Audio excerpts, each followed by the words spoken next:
I'm not even thinking about that right now. And quite frankly, I don't think it is a rematch clause. And if it is, nothing has been said to me about fighting him again or anything.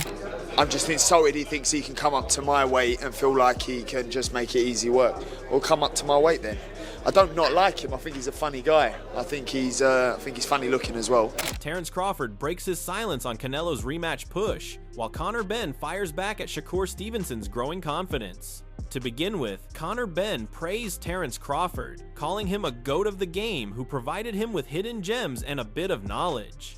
Regarding the news that the Canelo rematch might be rescheduled for September, Benn dismissed the possibility, believing the fight is unlikely to happen at all. I was just speaking to my manager now, saying how much Crawford's got my back. Do you know what I mean?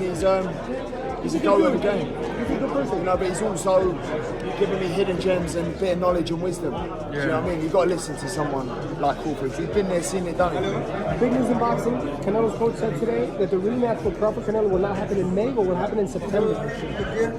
Oh, I don't know about that. That's what exactly what Crawford said. But what do you think about that? Yeah, I don't know about that. Does it make a difference if it's May or September? I mean, I think people. I mean, fingers crossed it happens. I can't see it happening. You know. If it does happen, do you know who this guy is? I don't think he likes me, but I know. I don't know anyone like. No one likes him. He's a personality. You guys always have run-ins. Is that a joke? Is that for real? Responding to that narrative, Manny Pacquiao addressed Terence Crawford's statement that he would beat him by saying that Crawford was fortunate the fight never happened. He subtly dismissed Crawford's challenge despite the previous polite public response. Terence Crawford said he would beat you. Terence Crawford said he would beat you. A lot of people didn't think so. I don't think so. But then you wrote a comment, God bless you, good luck, I wish you all... And everybody loved your response more than his comments. Why did you say that? Somebody else would have been, no, I would beat you. Well, it just happened. I think he's lucky that he didn't fight me. Building on his assessment, Pacquiao provided advice on how Canelo Alvarez could potentially defeat Terence Crawford in a rematch. While acknowledging Crawford's performance, he stated that Canelo's main issue is his size. He has gained weight and is getting slower. He firmly advised that for Canelo to win the rematch, he needs to lose weight to regain his speed and conditioning. Manny, you watched his fight against Canelo. Were you impressed by Crawford, his performance? Were you impressed with his performance?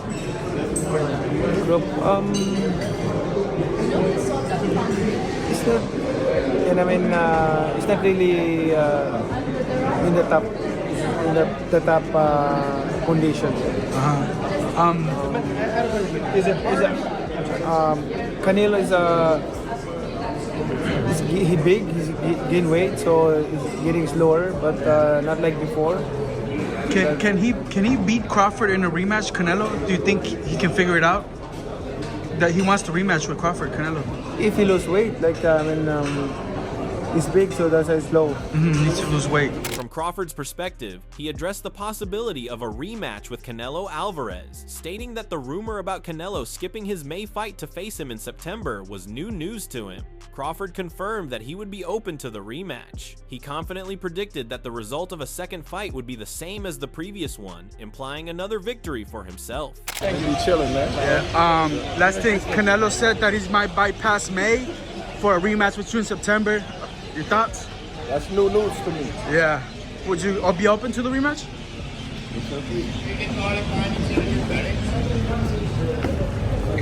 Yes, Chris? Yeah. Okay. I was Thank you. worried. Go ahead. Yeah. Terence, other than just resting, yeah. Come on, Amir. Yeah. What do you think? Canelo Crawford rematch. Oh, here is the champ. You want to see it? Everybody wants to see it. What happens in the rematch? Same thing. Same thing. Clarifying his stance further, Crawford gives his thoughts on a potential Canelo Alvarez rematch and his boxing future. Crawford revealed he is not currently thinking about a rematch and advised Canelo to avoid it for safety, as his style is a bad matchup. However, he conceded the fight makes financial sense for Canelo. He also mentioned that he is still considering his next career steps, including potential retirement. I'm not even thinking about that right now. And quite frankly, I don't think it is a rematch clause. And if it is, nothing has been said to me about fighting him again or anything. Do you think Canelo would want to get back in the ring with you, or do you think it's better for him to just or more lucrative to go fight elsewhere for the rest of his career? I think it would be better for him to fight somebody else because my style is just, a bad matchup for him. Now, financially wise, I would be like, yeah, he should fight me. But like on the outside looking in, knowing boxing, you can really get hurt. So I would just tell him, like, if you're gonna continue to fight, don't get in the ring with a guy like me. Yeah, there's a popular adage in sports, kind of gets reused over again. It's kind of cliche, father time is undefeated. 38 years old, we see a lot of athletes now go into the late 30s and 40s and produce at a high level. How much longer do you want to do this? I don't know. No clue yet? Adding to that, the Wade concept details the necessary adjustments Canelo Alvarez must make to win a rematch against Crawford. The analyst argues that Canelo must fight as he did against Sergey Kovalev. He stresses that Canelo needs to evolve and add layers to his game, as his one punch at a time offense was ineffective in the first fight. So it's not getting in the way of something in 2026. But what I realistically think Canelo could and should and would do differently for this fight is he would have to fight Terence Crawford like he fought Sergey Kovalev at 175. That's genuinely what he would have to do. He'd have to be lighter on his feet. He'd have to throw more combinations, and he'd have to be quicker with his hands, as he was in that fight. And I'm not saying that he changes everything about himself. Canelo had success in moments with Bud Crawford, but that's what he would have to do and some, right? He would have to be able to add layers to his game and not be so flat-footed. And if he's going to combination punch, he's got to do so in the fire with Terence Crawford, which going into the first fight, I didn't think Terence Crawford was going to have as much success with his combination punching because he'd have to be in front of the powerful hands of Canelo, but again, he was able to do so off the back foot and front because Canelo threw one at a time. Building on that analysis, Wade highlighted the prediction and potential negative impact of a rematch on Canelo Alvarez's career. He predicts that due to the stylistic mismatch, the rematch would be more dominant for Terence Crawford, potentially harming Canelo's legacy since Crawford is the superior fighter. Not the case, I don't think, with Crawford. I think Crawford just has a style that is really, really tough for Canelo, and I'll be honest, if they fought again, it would be more dominant for Terence Crawford. I truly think if in 2026 they book this rematch, I think Crawford dominates him even worse. And I'm not saying he stops Canelo because I don't know if that's something that Terence could get at 168 because Canelo's chin has still really never been tested like that. Like, he didn't really get hurt in the Crawford fight. He just got outboxed. But maybe he potentially would be able to stop him. But I just think it would be more one-sided than we saw in the first fight and would just reestablish that Terence Crawford is that fucking guy in this sport right now. The top guy, the head honcho in this sport, which is, I don't know. I mean, is it dangerous to Canelo's legacy to lose to the best of this era and the best of the era previously? I don't know. Like, did Canelo ever have an era where he was the best in the world? Maybe that's the question he's still trying to answer himself. Offering an insight, Eddie Hearn emphasizes the real reason Canelo Alvarez agreed to fight Terence Crawford. Hearn states that Canelo initially did not want the fight because Crawford's style, which involves a lot of movement and good footwork, is a difficult matchup for him at this stage of his career. However, the financial offer for the fight was ultimately too good for Canelo to reject. I mean, they're two guys, like, he never really wanted to fight Crawford because he knows the style is not good for him at this age. You know, like when he fought Charlo and Charlo just moved for 12 rounds, he hated it. You know, I was talking to him then about maybe doing a Bivol rematch, or we were talking about the Munguia fight and stuff like this. But ultimately, after that, you know, when I talked to him about the Crawford fight, he didn't like the Crawford fight because it's like, 154 guys just gonna move. But the money was too good to turn down. Do you know what I mean? But that style, same with Bivol, good on your feet, in and out, like. Let us see a jab though. No, don't worry about that. But like, that style's not easy for him at this stage in his career. It's not easy for anyone, by the way. From a promotional standpoint, Canelo Alvarez's manager and trainer, Eddie Reynoso, has confirmed to boxing journalist Salvador Rodriguez that Canelo will forego his customary Cinco de Mayo fight date in May 2026. Salvador Rodriguez tweeted, Eddie Reynoso, Canelo won't fight on Cinco de Mayo. The goal is the rematch with Crawford in September. Eddie told TV Azteca the Canelo team's plans for 2026 inches the context of the return of Olympic athlete Marco Verde this Saturday in Mazatlán. Buenas noches, les saluda Chava Rodríguez de ESPN Knockout. Excelente fin de semana para todos ustedes. El reconocido entrenador y manager mexicano Eddie Reynoso acaba de confirmar que el regreso de Saúl Canelo Álvarez será hasta el mes de septiembre. Esto buscando una revancha en contra de Terence Crawford. Todavía no hay negociaciones, sin embargo es el plan A para el regreso del multicampeón jalisciense. Por primera vez desde 2020, Saúl Canelo Álvarez no tendría pelea en mayo.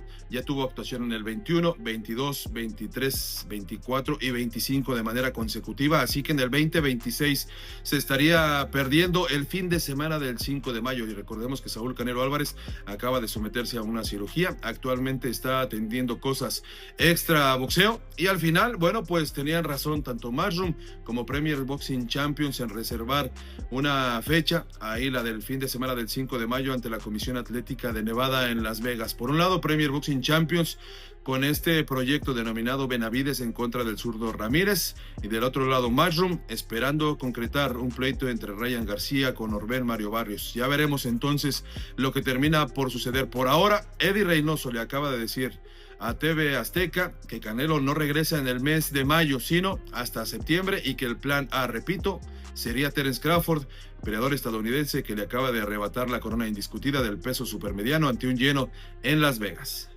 Shifting the focus to another elite matchup, Teofimo Lopez and Shakur Stevenson had an intense, highly anticipated face-off. This is our Ring 6 main event, Saturday, January 31st, live worldwide, exclusively on DAZN, 12-round scheduled for the Ring Magazine and WBO Junior Welterweight Championships of the World. It is the undefeated challenger, Shakur Stevenson, versus the defending world champion, the takeover, Teofimo Lopez. We stay with it. We stay with it.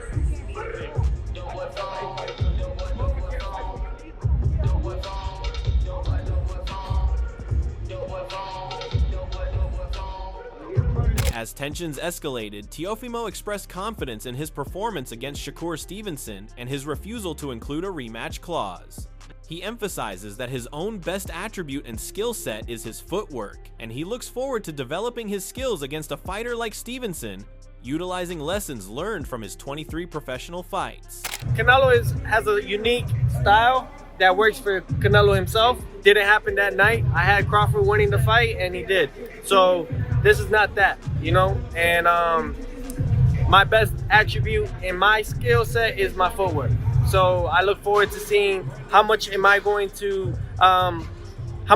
develop going against a fighter like him. What did I learn from all the fighters that I faced in my 23 fights as a professional fighter? So it's exciting. Is there a rematch clause in this? No rematch clause. We risk it all the time. No need for a rematch clause. Doubling down on that confidence, Teofimo Lopez Sr. emphasizes his son's excitement and, crucially, challenges Shakur Stevenson's southpaw style by boasting that Teofimo has never lost to a southpaw in his entire 200-plus fight career. He anticipates a technical fight and hopes Stevenson will bring a strong performance. There's only one best fighter in the world, and I think that the winner of this fight very likely will be the best fighter in the world, and they're both in their 20s. This is a historic fight. It's in the right place in a historic arena, and it's just, T always talks about legacy and becoming part of history, and this is a big part of that. No question about that. On the other side, James Prince, you and Josh Dubin have expertly guided the career of Shakur Stevenson since the very beginning. 3-division world champion, now going for his 4th division title, but making the jump right to that title shot right away. Why, in your opinion, why was this the right fight for Shakur?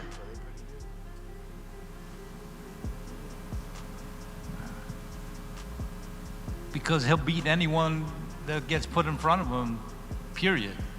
I just don't think that there's anyone that has anything near what he has in terms of talent. Countering that claim directly, Shakur Stevenson gives a response by dismissing Teofimo Lopez's previous victories and asserting his own elite status. Directly countering Lopez Sr.'s claim about being undefeated against southpaws, Stevenson states he has never lost to an orthodox fighter, neutralizing the point. I'm not none of them fighters. I think that he did some great things against them guys. I seen a lot of weaknesses in his game too, and something that he said earlier, he said, T.O. never lost to a southpaw. Well, I never lost to an orthodox. So it ain't no different, but the difference is you never fought no elite fighter. Okay, I don't think y'all did either. Oh, so you gotta show it, baby. I don't think y'all did either. I ain't see. Not on my son. I ain't see Lomachenko throw no punches. You never been on a big stage like this. I didn't see Lomachenko throw punches for 6 You rounds. never been on a big stage like this. I didn't see Lomachenko throw punches. Because we for 6 froze him. rounds. Okay, you gonna see. We gonna freeze you too. You better not throw the towel in. Come on, man. Explaining his tactical edge, Teofimo highlighted his ability to break the code and defeat elite, technically gifted opponents by identifying and exploiting their weaknesses. He cites his victories against Vasily Lomachenko and Josh Taylor as proof of this ability, noting that he prevented Lomachenko from getting comfortable and plans to do the same thing to Shakur Stevenson. Well, I see their weakness. That's what I do. You know, we broke the code with Loma that nobody had ever done. You know, we didn't let him get comfortable in there. You saw that, you know, within like 8 rounds, he didn't know what to do. I did the same thing with Josh Taylor, and we're gonna do the same thing with Shakur. In response, Shakur Stevenson expresses his absolute confidence in his massive improvement and his plan to exploit Teofimo Lopez's mental vulnerability. Stevenson guarantees he will be 1,000 times better, faster, sharper, and stronger on fight night. I will be 100 times better come fight night against Teofimo Lopez than I was against Zepeda. 1,000 times better, faster, sharper, stronger, mentally more on point, and I can't wait. You said a couple of times now you see some holes in Teofimo's game. I know you don't want to give away your game plan at the kickoff press conference, but where are the weaknesses? Where are some of the weaknesses in his game? A lot of the weaknesses is in his mental. I think it's more mental than anything again. I'm going to expose it. Framing the fight in a broader context, Teofimo justifies his fight with Shakur Stevenson as a direct path to challenging Terence Crawford's inner circle. He recognizes that Stevenson is really close to Crawford and believes Crawford has high expectations for him. Since his previous attempts at securing big fights failed, Lopez now intends to let his fist talk against Stevenson, who is challenging his 140-pound division title. I guess, yeah, to put it all together, I mean, you gotta fight the best, and he's real close to Crawford, very close to him. And I think that, you know, Crawford has high hopes of him, high expectations on Shakur, and what better way? You know, I tried other ways that didn't work, and that's just part of me just learning. So I think now it's better just to do it with action, you know, let the fist talk, and now he's here. You know, and like you said, I was 2 divisions ahead of him at one point in time. Now he's here going up to my division at 140 and trying to reclaim and claim everything. Yeah, I don't could like care this less, T.O., though. bro. Come on, bro. Get on with the humble stuff, bro. I want the T.O. that's rowdy. Like, where is he at, bro? I'll show you January 31st. Okay, we're going to see. Moreover, Shakur Stevenson dismissed Teofimo Lopez's threat to make him surrender, asserting he possesses an unyielding will and will never back down. However, Stevenson was genuinely surprised by Lopez's prior comment that he was slow. Stevenson warns that Lopez will be very surprised come fight night if he truly believes that to be the case. Make me quit is crazy. Like, I don't got no quit in me, but it's cool. He's supposed to feel that way. Like, he's supposed to say the things that he's saying. He's not saying nothing out of the ordinary or something that I didn't expect. Only thing that I kind of took away, he got on a podcast, I want to say, he said that I was slow. And that's the part where I'm like, okay, he's going to be very surprised come fight night to where it's like, you really thought I was slow? Like, is that something like you put in your brain and thought it was about to come out there and work? Providing a breakdown, boxing trainer Abel Sanchez gives a prediction and breakdown of the Teofimo Lopez versus Shakur Stevenson fight. He argues that Teofimo Lopez, who is normally a counterpuncher, must be the one to attack and lead the action to prevent a boring fight. Sanchez predicts the fight will ultimately end in a draw. Shakur's a great talent, and Teofimo looked great in his last fight. Of course, he didn't have Shakur in front of him, but I think that for Shakur, he has to keep the fight at his distance. If he does that, I think it's a win for him. Teofimo, he's more, he wants to draw you and he wants to counter punch. He's going to have to be a different guy this time. He's going to have to attack. He's going to have to be leading the fight, or else it's going to be a boring fight. I don't think it'll be a boring fight, but if he sits back and waits for Shakur's going to wait for him, then it's not going to be exciting. But I think Teofimo will attack. I think Teofimo has to attack. I think Teofimo has to do what Zepeda did, except for Teofimo's a lot more talented than Zepeda was. So I think that, I honestly, I see a draw. I don't know why I see a draw, but I just see them both having great rounds and giving us the kind of fight that I think the public is looking for. Moreover, Conor Benn highlighted predictions and personal views on the Teofimo Lopez versus Shakur Stevenson fight. Benn asserts his support for Lopez in what he describes as a challenging but not physically exhausting contest. He clarifies that while he finds Stevenson likable, he is personally offended by Stevenson's confidence in moving up a weight class, believing the challenger expects an effortless victory. I'm backing Teo. I think he's in a hard fight. Well, he's not in a taxing fight. He's in a complex fight in terms of boxing, but he's not in a grueling war. He won't be in a grueling war, that's for sure.